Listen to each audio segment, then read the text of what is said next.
Hello and welcome to that Peter Crouch podcast with me, Peter Crouch. This is the Friday edition. I've got Chris Stark with me, as usual. No Sids. No Sids. He's, I actually don't know where he is. Do you know? Yeah, he's away. Yeah, he's decided to away for business or pleasure. I think it's a pleasure. Yeah, he's the master of combining both of those things, though, I've noticed. Yeah, that's like true. I see him go away and do a lot of work stuff, like the football escape stuff. You know, it's technically work, but it looks a lot of fun. Yeah, it's good. It's good. He combines them well. He sort of combines golf brilliantly, doesn't he? He's playing a lot of golf actually where he is. How good is he? Yeah, he's good now. Yeah, he's really improved. But on a sort of chart of footballers, where does Sids fit in, would you say? I mean, he's not Bale, is he? No, I'm not. He's not like kind of Bale, Harry Kane level yet, but he could get there. Yeah, he's playing really consistent. Yeah, bit like a donkey kind of. That term is creeping into things. So it's creeping in. Do you know what I must mention, Chris, as well? We have this little plan in front of us. What we're going to talk about, what we talked about on the previous podcast. This week's episode threads has tickled me. Just things you may want to mention. May the 4th be with you.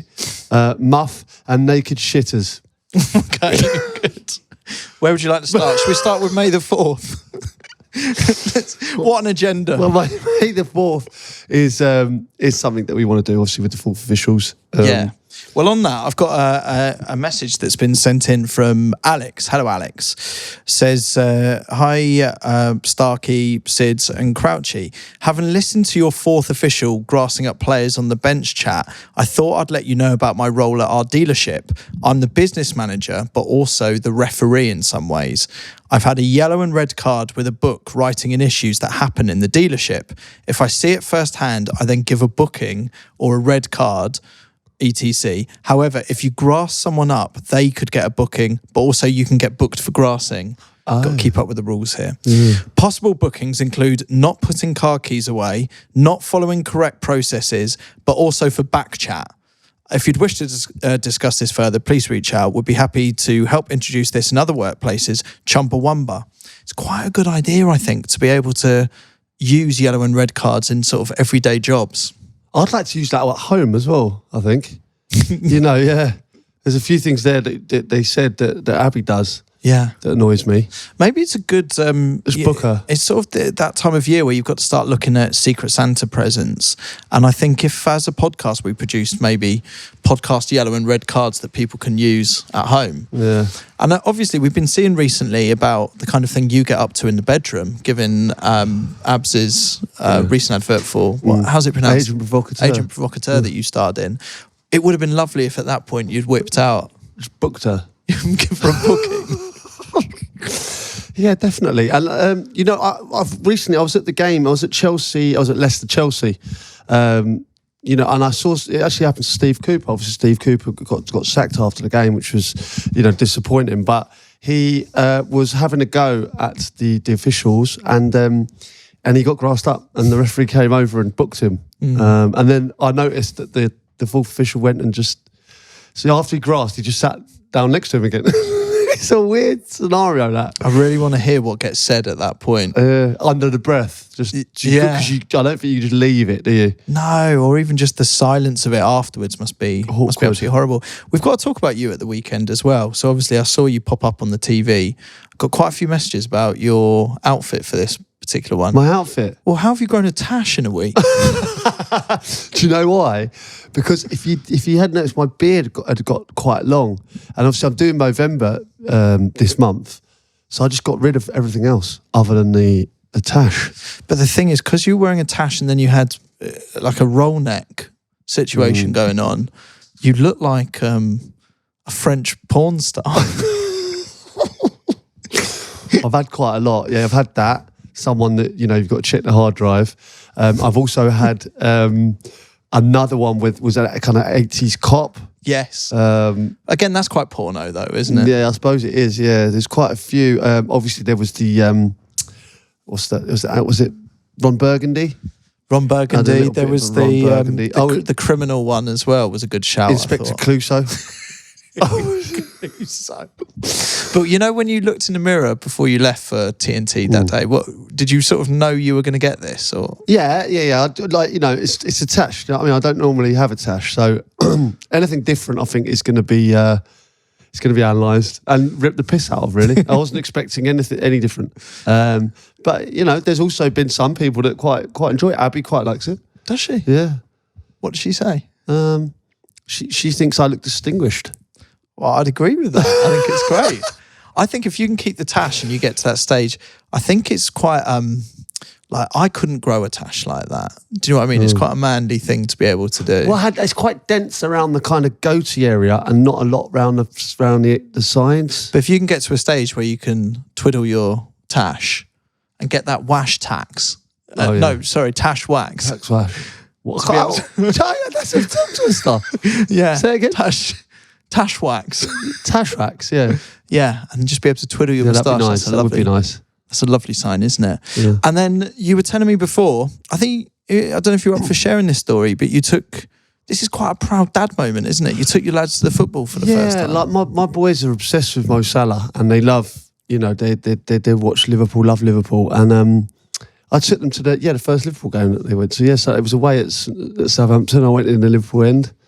And it was brilliant. Like, so how is that? Because everywhere I go when I'm with you, you're constantly stopped. You know, so I imagine it's, and I know you're cool with that. You're great with everyone, but it must be hard when you got your kids with you. I don't know. Are you sort of mindful of that? Yeah, definitely. Yeah, I was a bit mindful of it. That's why we got there very early and sat down. Right, so then I'm not walking around. If I'm walking, it's very obvious where I am. It's at all times. So I sat down, got in there early, and I had a snood kind of up high and my hat on, and we were just watching the game. The kids were loving it. It was great. It was brilliant. But my little boy's favourite song, I was trying to teach him all the songs about, you know, Virgil van Dijk, Mo Salah, you know, all the Liverpool songs. And he was singing some of them, but he said, Dad, my favourite song is He's Big, He's Red, His Feet Stick Out of the Bed.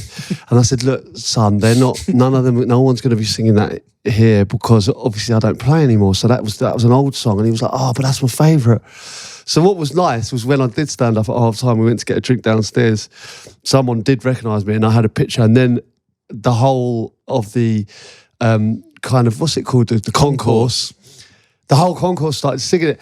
And obviously my little boy joined in singing it and he got it.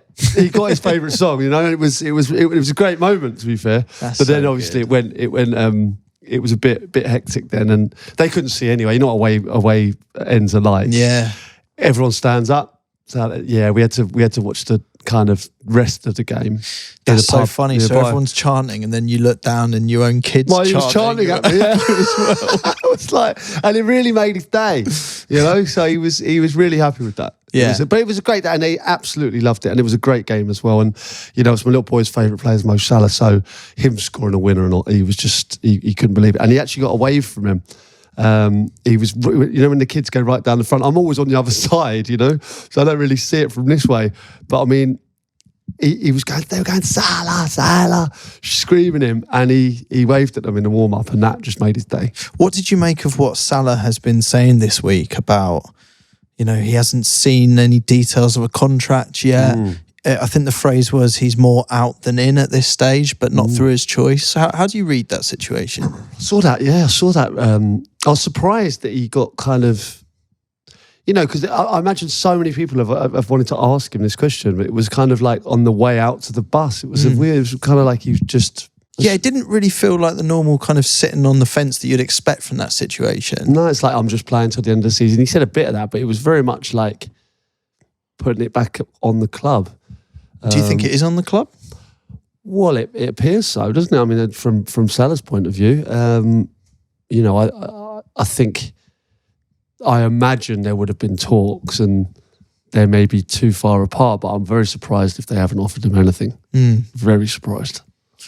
Yeah. Or is this just a case of just matching the value of a player that, I mean, he's unbelievable still. Yeah, I mean, oh my God, he's like, I can't get over how good he is. It's a joke. It's absolutely, like, it's relentless goal scoring. Yeah. The minute he arrived at Liverpool.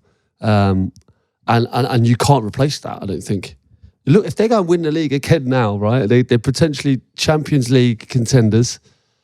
a hell of a lot to do with Salah. But as a player, do you need to feel that commitment from the club? I mean, it almost feels like he's now publicly asking for that. Do you think he needs that?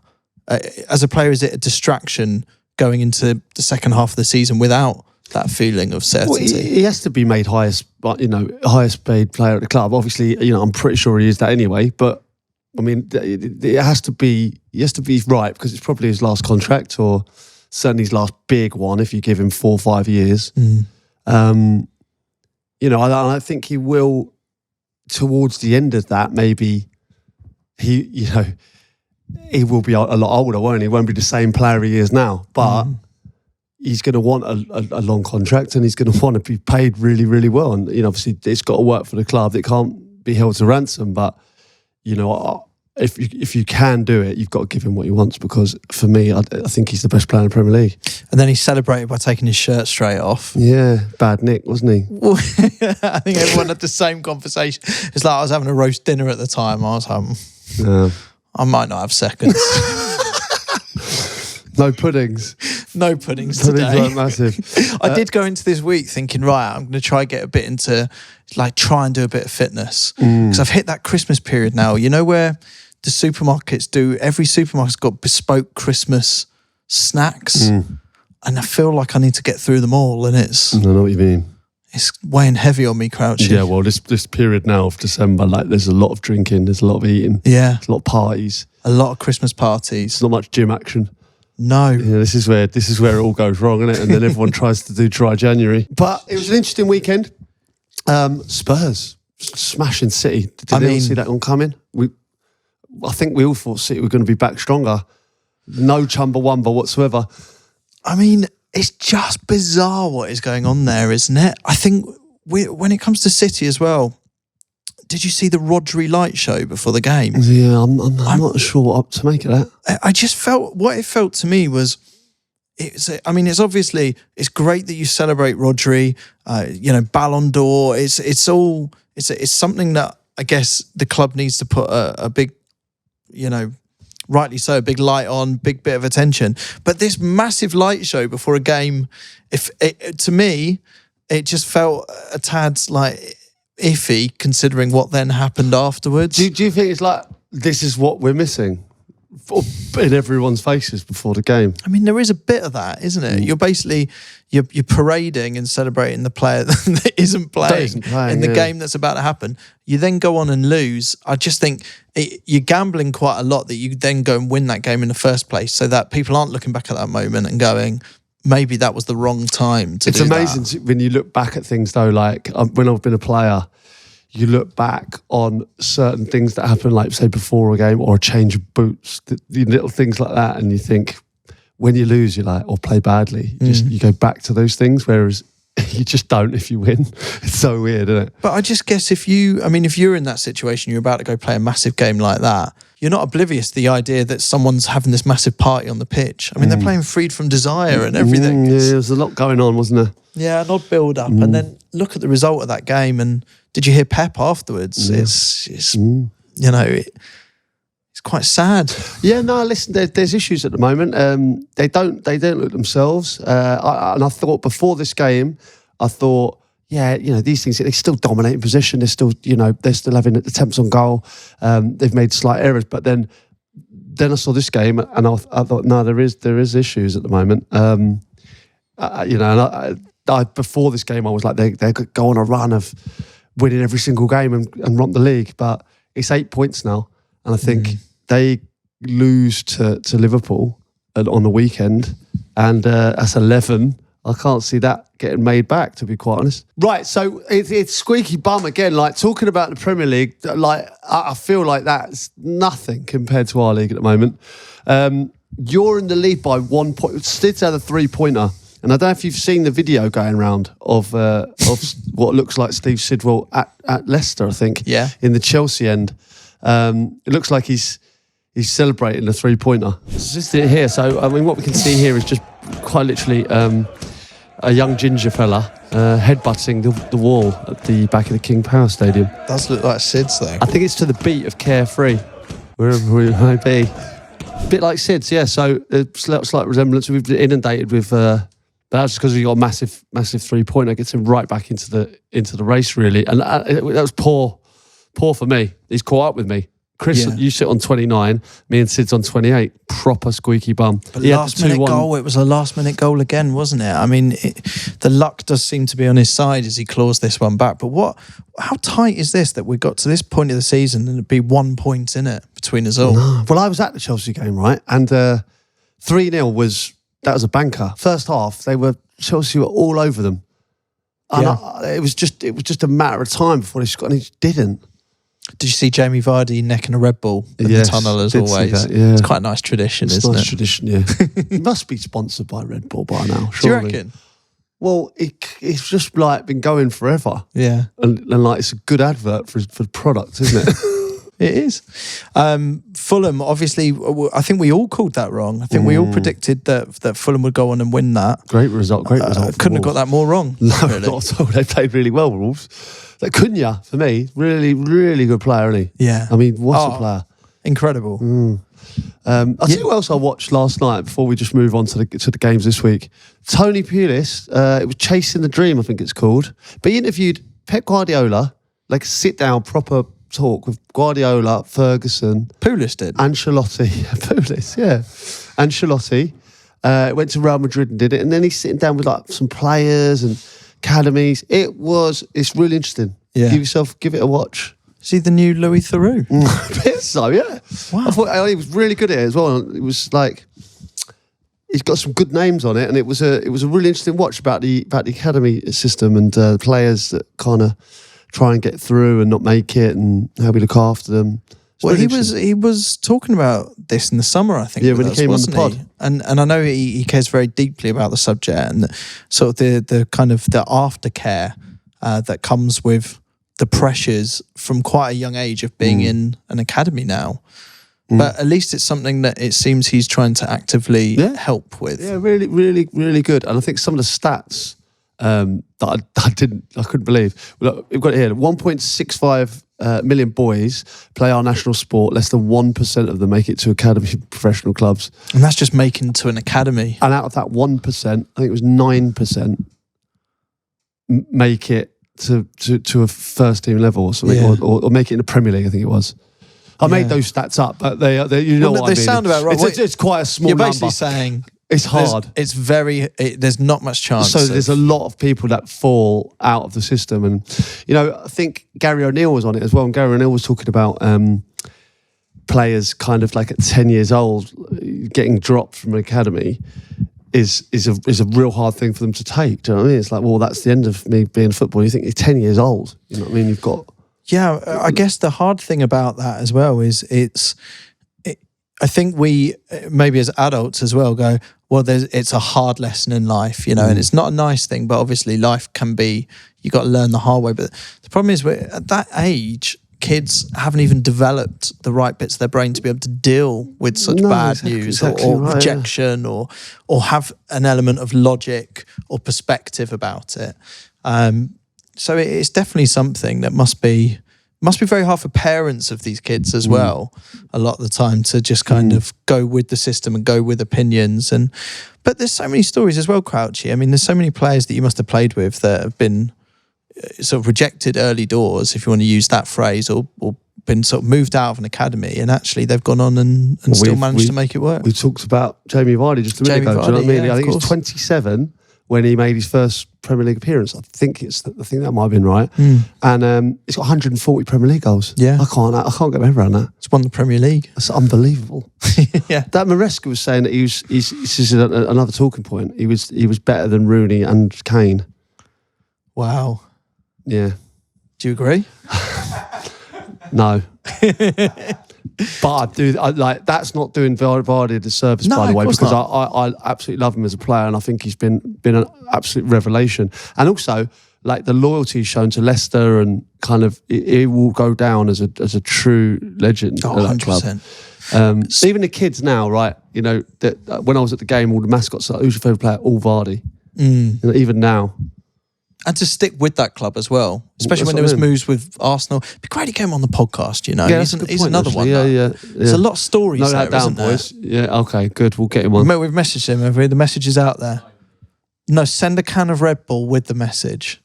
Just say, enjoy this as you read Enjoy this. That's what I used to do. We've got plenty of this for you down in the Chumbawamba. I used to do this with radio demos. So you send a tea bag. It's kind of weird, actually, thinking about it now. Oof. But you send a tea bag with your demo. Basically, say, not sure I'll take that.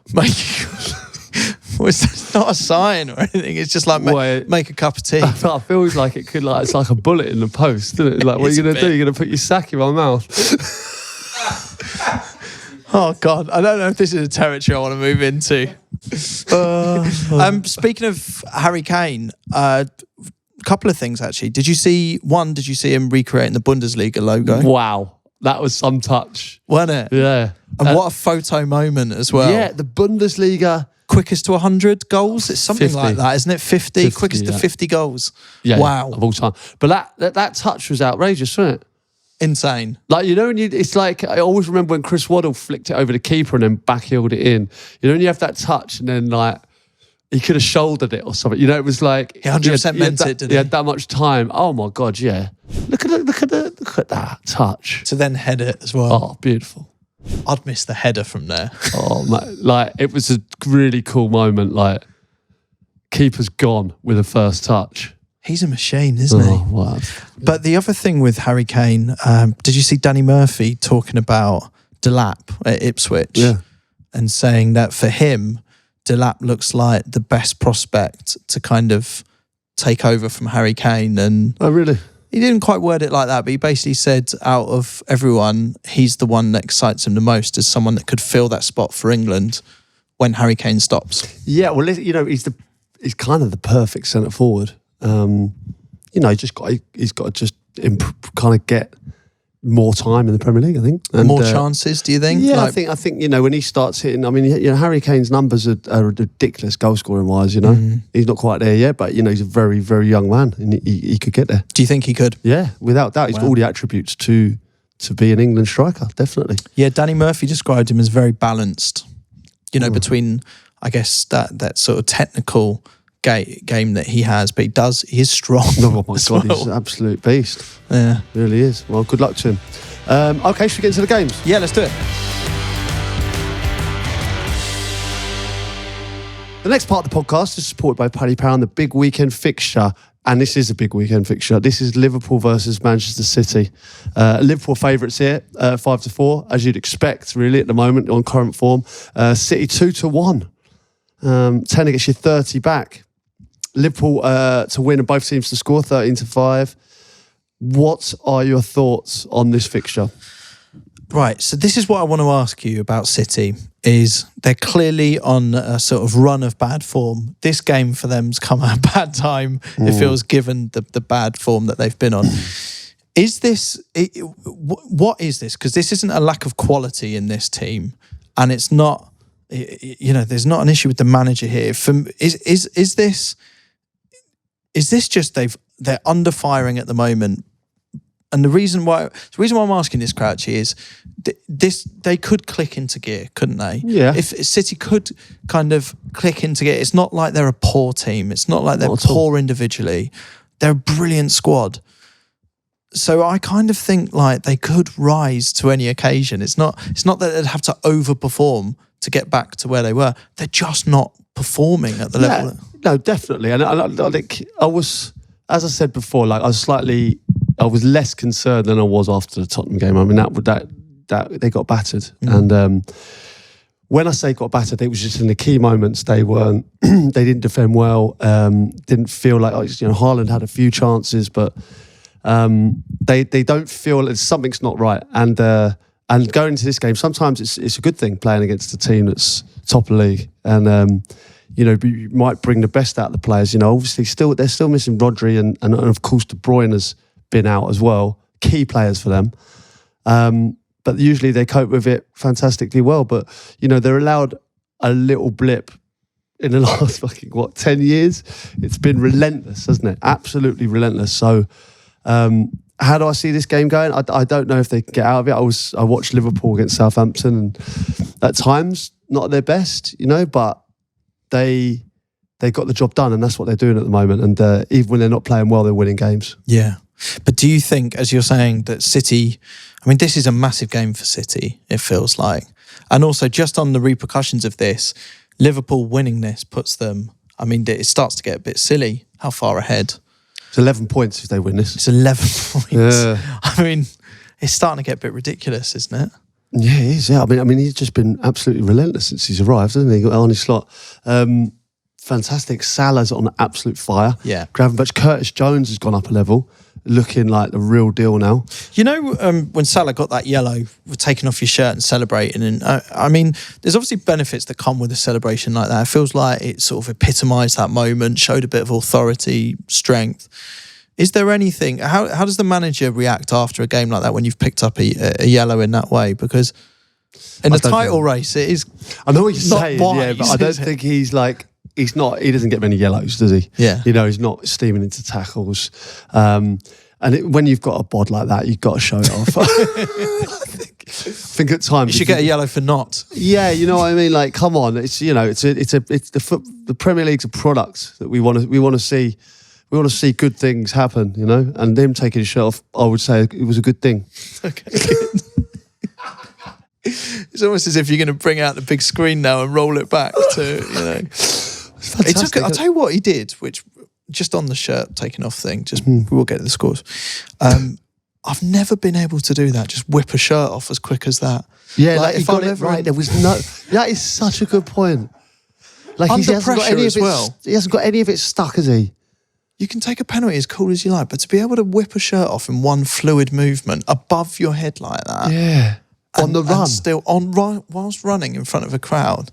You should see me in the bedroom. I fumble, man. Like getting socks off. I'm sort of. Oh, no, yeah, I struggle. I was taking my jeans off the other day and I fell over fully. When you get them caught and you can't you get totally caught. Both of them, I looked like I had one leg and I've gone over, fully gone, no arms. It's a nightmare. Yeah, honestly. How do you do it if you are having to derobe in sort of and make it look good? Well, how would you? How would you take off your shirt? If I was taking a football shirt. Can we get the Salah celebration on, please? I just want to have a quick look at how exactly he's done it.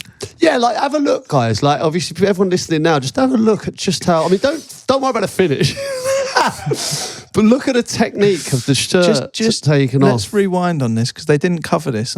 Yeah, I mean, great penalty as well. Let's be honest. Penalty. Now watch how he peels this off. Yeah, right, good pen. Yeah, now, fantastic pen. Right, he's done. Oh, right, mate, right. Straight off. What he's done there is a double hand. A double hander. Right, I've never been able to do that. All right, I'm going to go for it. I'm going to try this. What I'm saying is, in the bedroom, that's the sexiest way to take off a t-shirt. Yeah. It is, and I've always been envious of people who can do that sort of thing. So, do you think the falling over the trousers is? It's not. That's not the look. I really wish Abs was here. No, I was on my own. That's the worst thing. I couldn't even have a laugh with someone. I just went down. It really hurt my side, and I sat on the floor and took them off. I would just like to do a sort of shirt idol sort of thing, and we line everyone on the team up here. All the guys have to line there, and they've got to try to take off the shirt in the sexiest way. I'm telling you, how Salah does it there is just spot on. It's why he's the best at what he does. Yeah. Two hands across. And to reveal like that, the thing is with that, it's a bit like if you're by the pool on holiday and you have that awkward moment where you're wearing a t-shirt, right? And you stand up about to get in the pool and you have to take your shirt off there. Now, what I do is I grab the collar and put it over my head. Yeah, okay, right. Very British. I think the thing is, if you take your shirt off around the pool like that, you've got to have a good bod. You've got to dive at that point. If you take your shirt off like that, I would expect to see a chiseled body. You've got to be chiseled. You've then got to dive into the pool. You can't put one toe and go. No. You're not going down the ladder, are you? Straight after that. Can't do ladder. No, straight off, double-handed, straight off, one movement, dive. Yeah. I totally agree. All right. Lovely Man to see, though. Lovely to see. Liverpool, Man City. Well, I wonder if we'll see it again. All right, should we get into Sid's predictions first then? All right, here's Sid's. Yes, lads, what's happening? Notorious SID, just checking in. First of all, apologies I can't be there. But I'll be back next week and I'll be back stronger. Let's get down to business, shall we? So, what a weekend. Chelsea, Leicester. They come through me with a 3-pointer. So, that's put me back up the leaderboard and I'm quietly confident. I've got a feeling going into this Christmas period that someone's arsehole is going to drop out and it's not mine. 100% it's not mine. So, this week's fixtures, tough start. What we got, Liverpool versus Man City. Man City, 5 on the bounce. They've lost now. Spurs, absolute steamrolled them. Liverpool with a gritty win at Southampton, churning results out. So, I mean, can we go with City losing 6 on the bounce? That is just, I don't know. I'm not sure. It's at Anfield. This is a big game, this. I think the wheels are in motion. I think Liverpool get over the line. And I think it's going to be a 1-0 victory for Liverpool. So, big shout, 1-0 to Liverpool. Interesting. Oh, tricky this, isn't it? Tricky. Would you like me to go? I assume he's locked that in. He didn't ding. He didn't ding, but, you know. We'll take it as locked in. Yeah. Would you All like right, me to go? well, yeah, you go. You can have a look through what the nation is saying if you like. But good idea. I'm going to go 3-1 Liverpool. Are you? Pretty resounding. I think City are struggling at the moment, and I think the confidence is so high at Liverpool. They're getting the job done, but I think this could be a show. And I think they'll go 11 points clear, and I think they'll be dominant, and I think they'll win 3-1. Right. Here's the thing. Most people. Sorry. Ding. You're locking that in 3-1. Most people are saying a Liverpool win, right? And I understand the logic in that. But this isn't a bad City team. God, no. It's a team just not in form. And I think this is such an important game for them that I mean it's gotta be a good game. There's gotta be goals. Now, I'm going to break the one rule that I've had throughout this because I've said I'm going to treat this season quite missionary and go with logic and let the numbers kind of the odds, stats, expected goals, whatever. I'll do it all. I'll just play to the most likely score and hopefully that will see me through to the end of the season. But I'm not for this fixture. But have you been seduced? I have been seduced because I just think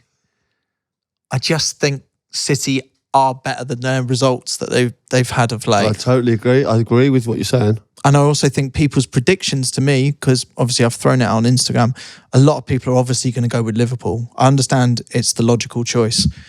I'm going to go a draw. Just to switch it up. Okay.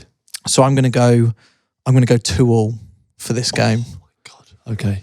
A lot of people, to be fair, are saying draw. I would say the majority are going Liverpool win.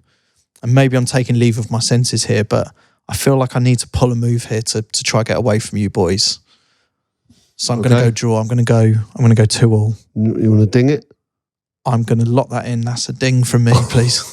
2-2. Okay. We've also got a Paddy's Boost here, Chris. This is where we pick one on the Bet Builder. The odds on that Bet Builder will be boosted by 20% and put on the Paddy Power website, the special section of the website and app. I'm going to go with, player to be carded, Vardy. I'm going to go player to score or assist. He's just on too good a form. I'm going to go Salah. Oh, yeah. Player to commit one or more fouls. I'm going to go for Bernardo Silva. Yeah? Yeah. Slightly off the wall, but okay, boost the odds a bit. Why not? The odds are correct at the time of recording. Please gamble responsibly. Right, moving on. We got Brighton versus Southampton.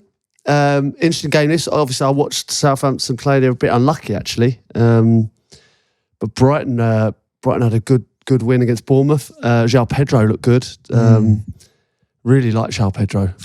He's a good player. I love him. I mean, obviously he was at Watford for a couple of seasons and he was just, from the off, he was way and above.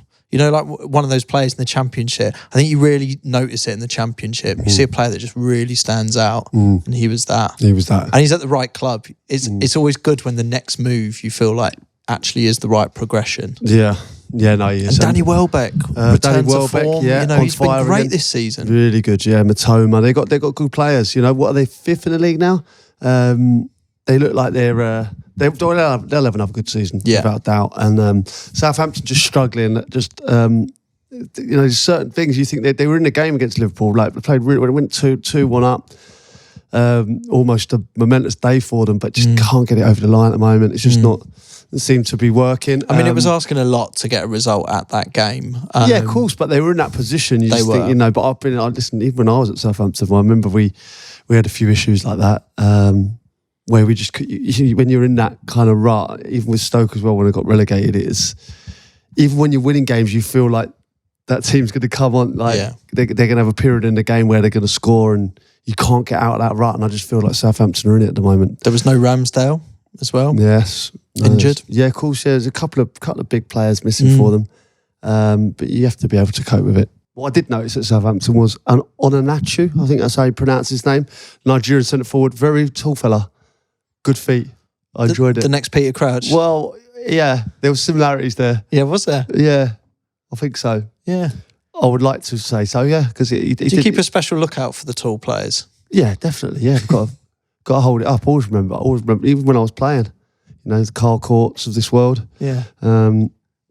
People like that, you've got to look out for each other. Shola Amiobi. I always think you're the reference point for a tall Andre Flo. Like a commentator can't help themselves. Well, they always have to do a describing word before your name. It's always like, I always remember in the paper it was lanky hitman or beanpole striker. You looked like a hitman on TNT, actually, didn't you? That's another one. Actually looked like a hired assassin. I look like a hired assassin. Really? Fair enough. Where are we now? What do you think? Should we listen to Sids? Oh, yeah, let's listen to Sids. Okay, so next up, Brighton versus Southampton.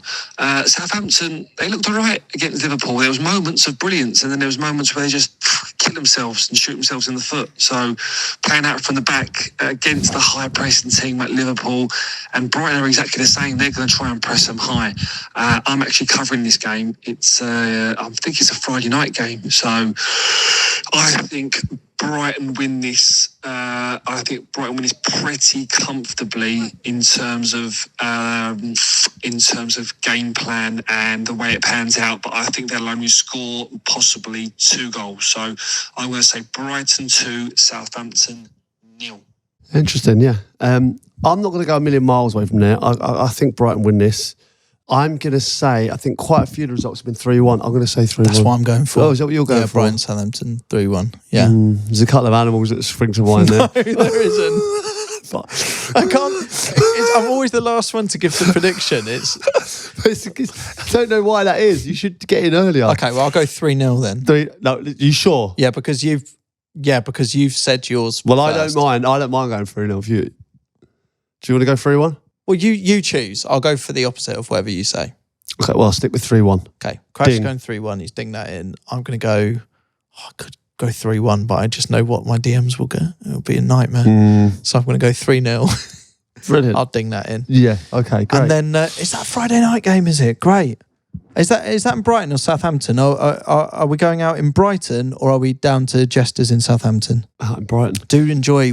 I've not taken you to Jesters yet, have I? No, but I've heard a lot about it. Yeah. I can't tell you how much I'd love to bring you there. Really? It was a place I was resident DJ at for a number of years, and you would love it so much. I went to a place in Southampton, obviously after the game the other day for a beer. I've got to say, it was on the way out of Southampton. And obviously, because I've left, we wanted to catch the end of the match. So I went to a pub. It looked like it had a TV in there. I thought, great, we'll get the match on.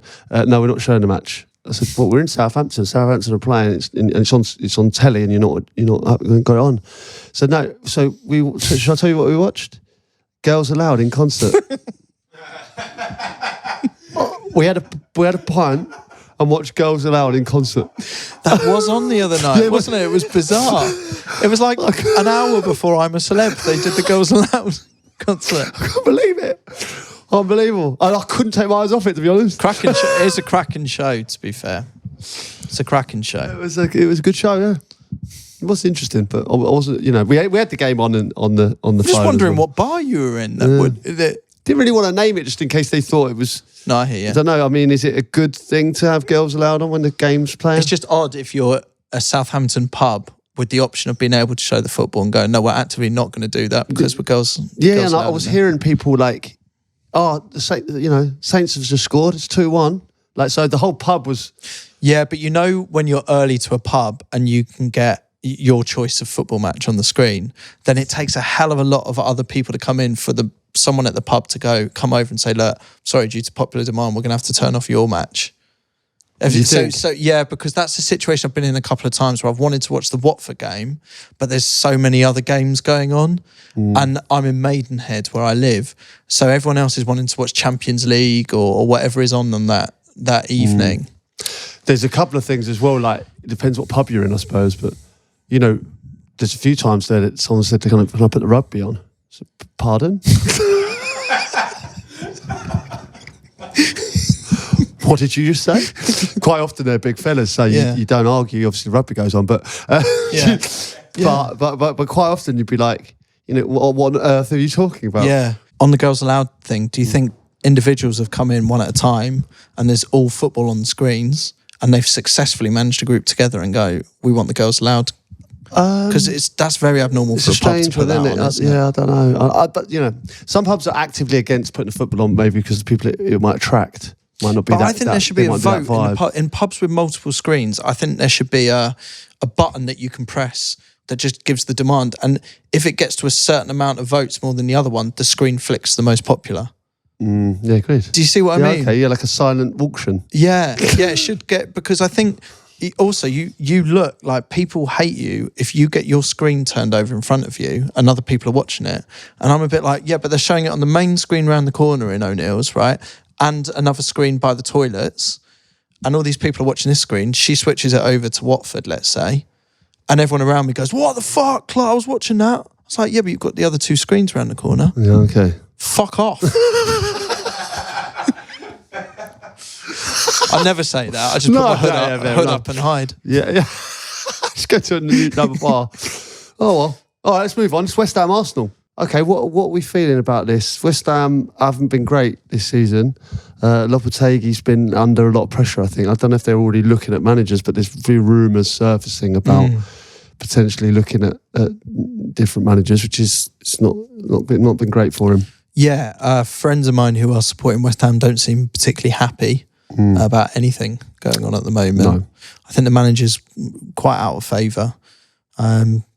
You have to think they must be trying to get someone lined up. I think this seems to be the issue with West Ham, is they don't feel that there is a kind of appropriate plan B in place. A bit like Brighton, you know how everything's thought through well ahead. They've almost got the next person in this position, the next person. There almost isn't a plan B option now. Yeah, there's not, and I'm not sure how long he's going to last. Turgis has been talked about, and Michael Carrick, another name. You pally with him? Yeah, I played with Carrick. Yeah, great lad, and he's done a great job at Middlesbrough.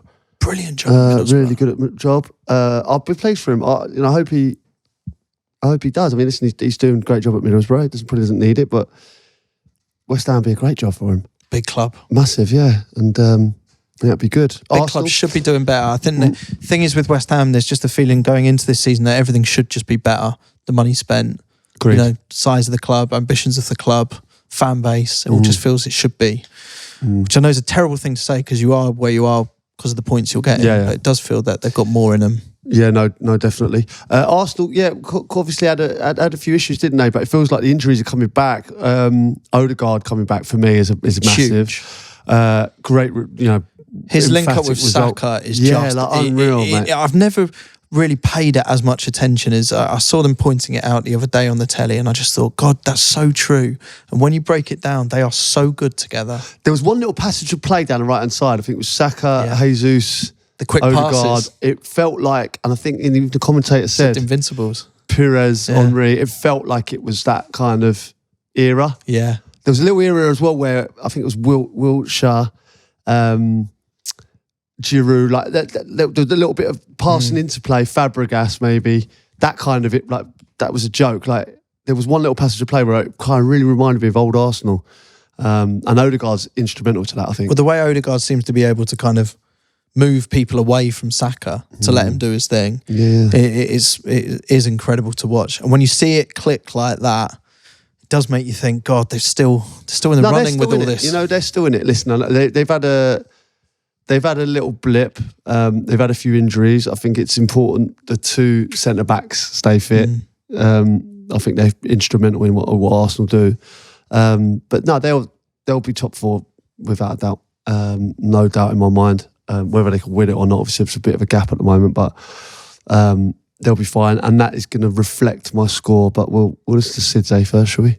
So, all the Arsenal fans that are giving me stick, they're probably expecting me to back Arsenal or a draw. But I'm not. I'm going to back the Gunners on this one. West Ham still just stuttering, aren't they? Just it's not working there. Arsenal are grinding it out. So I think this one's going to be a 3-0 victory for the Gooners. So West Ham 0, Arsenal 3. Would you like to go next? God, go on then. I think that's a good prediction. 3-0. Oh, I don't know. It's hard because I don't want to do the same as him.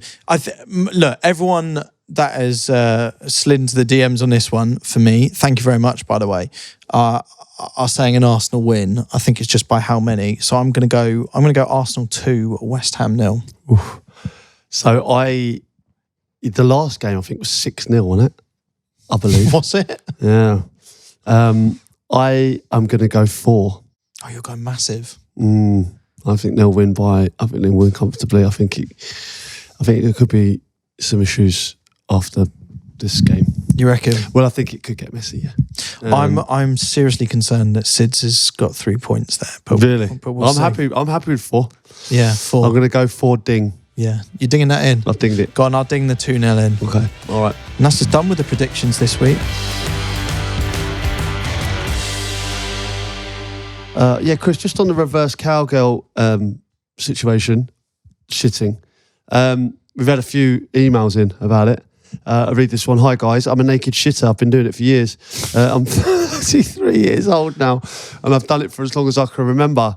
I think it's because I always have a shit first thing in the morning, so I'm already naked, which is handy. Then I go for another shit after work about 4 or 5ish, and it coincides with me getting changed out of my work clothes as I'm an electrician, so I do it naked again. Every day the same. My body is like clockwork. Spark naked. Yeah, unbelievable. One more thing, as controversial as it might be, I wipe my ass standing up. Might be worth asking the question or voting who does that. I always treat myself and use a toilet wet wipe after though. There's a lot of information there. I love the pod. It'd be amazing to hear your views. Is anyone in the same boat as me? Okay. Oh, fuck me. There's a lot of info there. There's a lot of info. It's an unusual situation. But look, if you missed last Friday, we were talking about how brought to the table this idea that actually when you go to the loo, you do it sort of facing the toilet. Come straight in, yeah. Switch yourself around, and then you've got a little ledge in front of you. Yeah, you could put a pillow on it. You could have a nap. You know, quite often you suggested there's a window behind. You've got a better view rather than the door. Yeah, and the team were saying here that actually we've received an unprecedented amount of emails on the issue. There's a lot of emails, yeah. I mean, thank you so much, really, for Josh for sending in so much detail about your sort of daily routine, your habits. What I would say, obviously, the naked stuff I'll never understand really, unless I'm, we're about to get in the shower or something like that. Have you been thinking about it this week? It's crossed my mind, yeah. It's crossed my mind. I'm only just putting my, I did manage to get the socks on before my pants. I've only just done that, so it takes me a little while. But it blew your mind that some people need to go to the toilet fully without any clothes on. Jamie said he dabbles. Yeah. Yeah, and it's only when he treats himself that he said that. On the standing up thing, I don't think we should go too much into this, but yeah, maybe we shouldn't do too much of it. Yeah. I mean, some things are sacred, aren't they? Yeah. Should that be private? I wasn't aware you could do it sitting down though. You can. You just lift up a cheek. All right, let's move on. Right. Oh, good day, boys. Just listening to your reverse cowgirl toilet chat. Here in Australia, this is called a reverse croc slide. Of course it is. So after the poo slides down the hill, it leaves a mark like a crocodile slides down a muddy riverbank. back into the war.